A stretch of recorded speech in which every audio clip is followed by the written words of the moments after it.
എന്താണ് അദ്ദേഹത്തിന്റെ business technique എന്നറിയാൻ ഇവിടെ കൂടിയിരിക്കുന്ന ആളുകൾക്ക് ഒരു താല്പര്യമുണ്ടാവും. അത് ഇതുവരെ ആരും അധികം പറഞ്ഞു കേട്ടില്ല.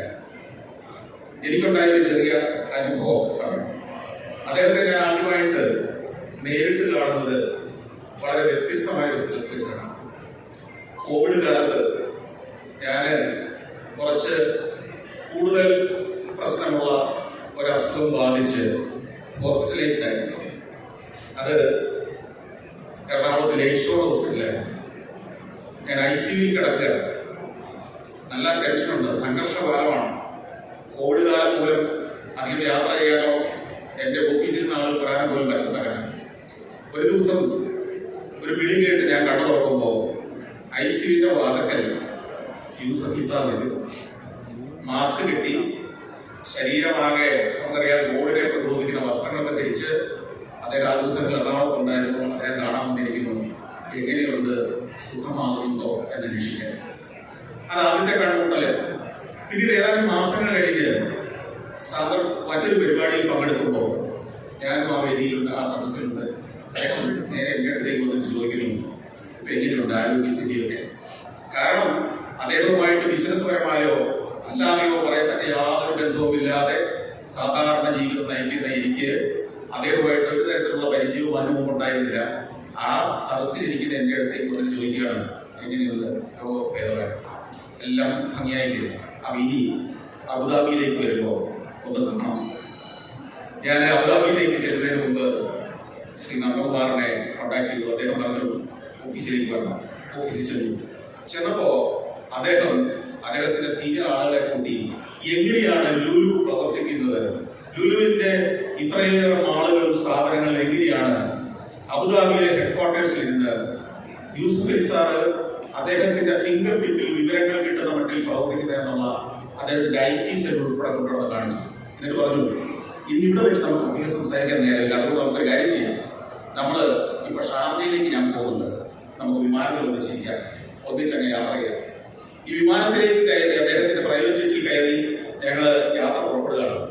യാത്ര പുറപ്പെടുന്നതിന് മുമ്പ് അദ്ദേഹം പറഞ്ഞു, ഏത് യാത്രയ്ക്ക് മുമ്പ് നമ്മളൊന്ന് പ്രാർത്ഥിക്കണം. ആ പ്രാർത്ഥനയുടെ അർത്ഥം ഇതാണ്. അദ്ദേഹം പരമകാരുണികരമായി സംസാരിച്ച് പ്രാർത്ഥിച്ച് വിമാനം ടേക്ക് ഓഫ് ചെയ്തു. അധികം താമസിയാതെ കുറേ നേരം ഞങ്ങൾ പല കാര്യങ്ങൾ സംസാരിച്ചു. ഞാനൊക്കെ ദൃശ്യങ്ങൾ പകർത്തിയെടുക്കുന്നുണ്ട്. തിരികെ അദ്ദേഹം പറഞ്ഞു, നമുക്ക് അല്പം ഭക്ഷണം കഴിക്കാം. ഭക്ഷണം എല്ലാം ഒരുക്കി വെച്ചിട്ടുണ്ട്. ഭക്ഷണം കഴിക്കുന്നതിലേക്ക് ചെല്ലുന്നു.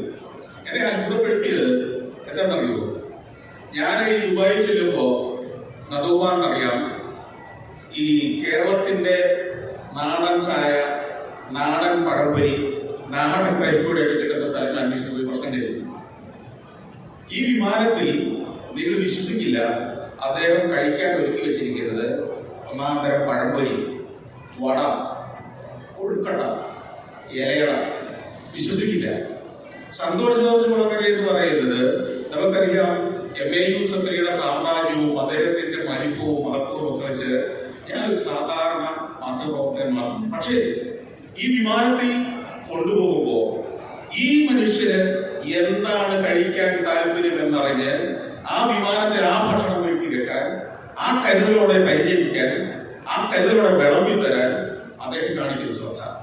ഓരോ ചെറിയ കാര്യത്തിലും, ഓരോ വ്യക്തിയുടെ കാര്യത്തിലും, എന്നെ പോലൊരാള് വളരെ പരിചിതനല്ലാത്ത ഒരു വ്യക്തിയോട് പോലും അദ്ദേഹം കാണിക്കുന്ന ഈ ശ്രദ്ധയും സൂക്ഷ്മതയും അത് രാഷ്ട്രതലവന്മാരിലേക്ക് വരെ എത്തുന്നു എന്നതാണ് അദ്ദേഹത്തിന്റെ വിജയത്തിന്റെ രഹസ്യം.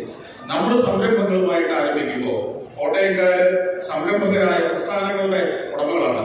നമ്മൾ പഠിക്കേണ്ട ഒരു പാഠം അദ്ദേഹത്തിന്റെ ഇതാണെന്ന് ഞാൻ ഉറച്ചു വിശ്വസിക്കുന്നു. ഓരോ വ്യക്തിയോടും ചെറിയവരെന്നോ വലിയവരെന്നോ വ്യത്യാസമില്ലാതെ കാണിക്കുന്ന ആ കരുതൽ, ആ സ്നേഹം, അതൊരിക്കലും മനസ്സിൽ നിന്നും മായാത്ത വലിയൊരു സ്നേഹത്തിന്റെ പ്രതീകമായി നമ്മൾ മനസ്സിലാവശേഷിക്കും. കോട്ടയത്തുനിന്ന ആയിരങ്ങൾ നാടുവിട്ടു പോകുന്ന ഈ കാലഘട്ടത്തിൽ കോട്ടയത്തിനും കേരളത്തിനും യുവജനങ്ങളെ നാട്ടിലേക്ക് തിരിച്ചു നിർത്താൻ, പിടിച്ചു നിർത്താൻ, പ്രതീക്ഷ നൽകാൻ ഇത്തരത്തിലുള്ള വേൾഡ് ക്ലാസ് പ്രസ്ഥാനങ്ങൾ ഉണ്ടാവേണ്ടതുണ്ട്. ഇത്തരത്തിലുള്ള എന്റർടൈൻമെന്റ് ഷോപ്പിംഗ് ഫെസിലിറ്റികൾ ഉണ്ടാവേണ്ടതുണ്ട്. തൊഴിൽശാലകൾ ഉണ്ടാവേണ്ടതുണ്ട്. ഗതാഗത സംവിധാനങ്ങൾ ഉണ്ടാവേണ്ടതുണ്ട്. ഭാവിക്ക് വേണ്ട പ്രസ്ഥാനങ്ങൾ രൂപപ്പെടുത്താൻ യൂസഫ് അലി സാറിനെ പോലുള്ളവരുടെ മാതൃക നമ്മുടെ മുന്നിലുണ്ട്. തീർച്ചയായും ഈ പ്രസ്ഥാനം ഏറ്റെടുത്തു കഴിഞ്ഞിരിക്കുന്നു. ഇനി ഇത്തരത്തിലുള്ള സംരംഭങ്ങൾ നമുക്കും വളർത്താനുള്ള ഒരു പ്രചോദനമായി മാറട്ടെ എന്ന് ആശംസിച്ചുകൊണ്ട് വാക്ക് നിർത്തുന്നു. നന്ദി, നമസ്കാരം.